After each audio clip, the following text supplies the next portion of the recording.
Hello, my name is Walter Saib, and I'm the CEO for Northern, Central, and Eastern Europe for Avolta. And we are running 16 countries in my region, and one of the countries is Bulgaria.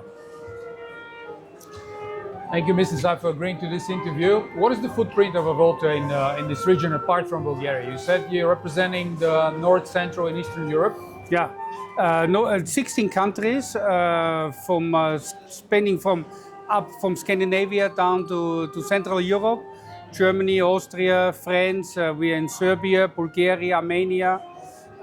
So Germany is a quite broad region, and we are part of the structure of EMEA, where we have 33 countries in Europe, Middle East, and Africa. What are the major brands that Avolta is encompassing in these regions and markets? Yeah, when you look at the brands, we distinguish between retail and food and beverage. And in retail, we have our core retail shops, like you see in the background, Sofia Duty Free, for instance, or we have Zurich Duty Free, so that's our stores. On specialty brands, we have boutiques with Dior, Chanel, Rituals, so mid-market, high-market, Hermes, Senya, to give a couple of examples. And in food and beverage, we have a very broad portfolio of concepts in the region, and it's from international brands like Burger King or McDonald's and Starbucks, to more regional brands and to local brands specific to countries. What is making an impression is exactly that you're localizing certain brands, and there are brands that are market-specific. Yes. That's the case in Bulgaria as well. Yes, we did here a tailor-made concept, Sofia Eats, where we took the heritage and the culture and the food culture of the country and to create a concept on that together with our local team. And what we believe is that food and beverage also gives a sense of place of an airport.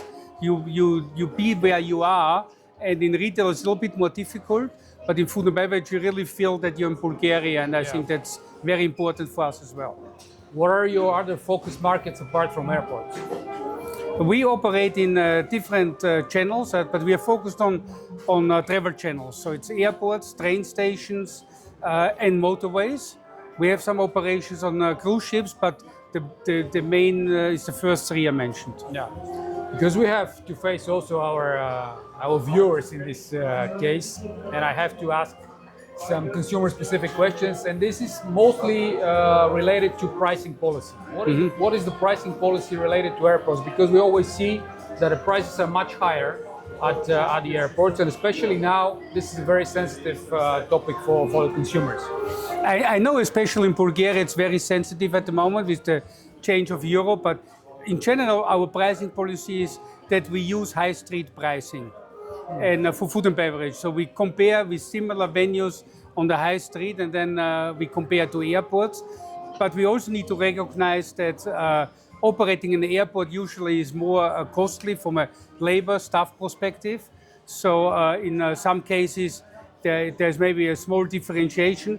But in general, I have to say the pricing is not on itself the issue. In many cases, it's the perception is an issue, and the price quality perception is an issue. Yeah. So you can have a very cheap product, but if the quality is not good, it's still too expensive. You get my point. And if you have a very good product and it's normally priced, people have a much different experience as well. But in general, we are very focused on our pricing strategy, since I always say consumer have a choice, and the choice is not to buy. So if you are totally overpriced, your quality is not good, people will not buy. Yeah, that was my other question. How do you ensure the quality of the products in your various locations? Do you source from local sources, or it's more like a globalized network of sources? In general, I say always, we think global, but we need to act local. So in a sense, we want to engage with local producers.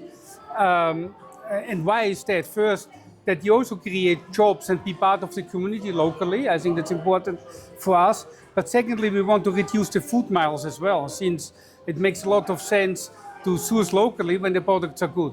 In some examples, for instance, when you have global brands, sometimes you need to make some exceptions, but in general, we source, I don't want to toss a number, but depends on the concept, 80, 90, 95% of the products locally. Yeah, so that's the case here as well. Yes, correct, yeah. What is the impact that now the current situation globally has on your operations in regard to drop of traffic that we're seeing recently, especially in the regions that are most impacted, like even here in Europe and Southeast Europe, but mostly Middle East? Do you have any exposure there as well? I can imagine that it's a very interesting question for you and for the viewers, but we are a stock listed company, and at the moment we are in a communication freeze for our first quarter results, and unfortunately I can't comment on that. Yeah, what about inflation then and in the price of fuel? Does that have any impact on your operations as well? So far we don't see any impact from especially suppliers. We don't see any impact. That's all I can say at the moment. What are your plans for here, our local market in Bulgaria? That's the first question. And then for the region, in terms of expansion of your operation. For Bulgaria, I have to say we started in Bulgaria in 2013. We entered in Sofia in 2022. We invested a lot of money in this country, gladly, very happy. And we transformed also, I think, the industry. When you see the shops and what we accomplished together with SoftConnect. And we want to continue to grow in this country as well.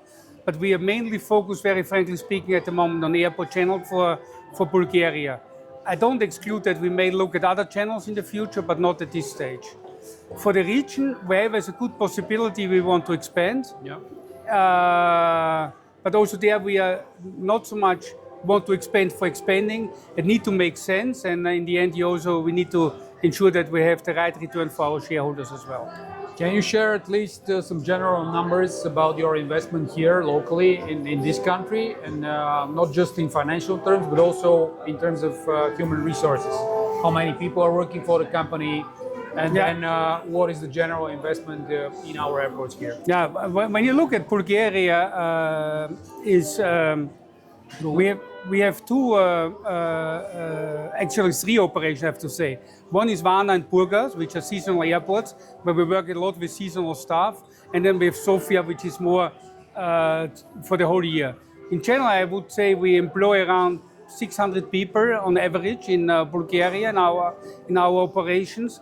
And as I said, we invested millions of euros in Varna, Burgas, and Sofia. And also we grew the sales substantially as a company. We tripled the sales of the last 4 years in Bulgaria. So we see a big traction on our investment and also on the response from the consumer, which is the most important.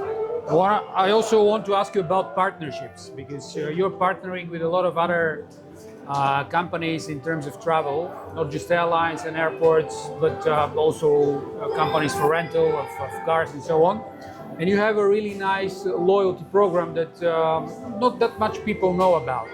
Can you tell me more about that, and what is your focus on your loyalty in this company? Yeah, we really want to engage more with the consumers, and we're saying we are a consumer-centric company. And one of the things we did, it was 2 years ago now, 2 years ago, we launched Club Avolta, which is our loyalty program we have around the world. So today we're in over 70 countries, and I know we're the only company in the travel industry to have this program globally. We're now engaging with other partners like airlines, and we have some more discussions ongoing to expand our loyalty program. And in the end, we want to reward our loyal customers for their purchases and to give them benefits. And benefits can be, for instance, in additional special promotions or some other benefits to say thank you to them. Yeah, mostly discounts, of course. A discount is one part of it, but people are mostly happy about a discount. But I think usually people are very price focused, so that's very appealing. But it's not only discounts. Yeah. But we're also working on a revamp of the program. More will come in the next couple of months, and it will be even more exciting, believe me. And what about partnerships with other loyalty providers, such as one of the biggest ones in Europe, for example, Miles & More, the Lufthansa Group? As I said, we're advancing our program. We have, for instance, a cooperation with Finnair, already, and we're looking to add more partners on, and but I can't comment at the moment which ones we are talking to. Yeah. And here, any companies to partner in Bulgaria specifically? Not on the radar at this moment, as far as I know. Thank you so much.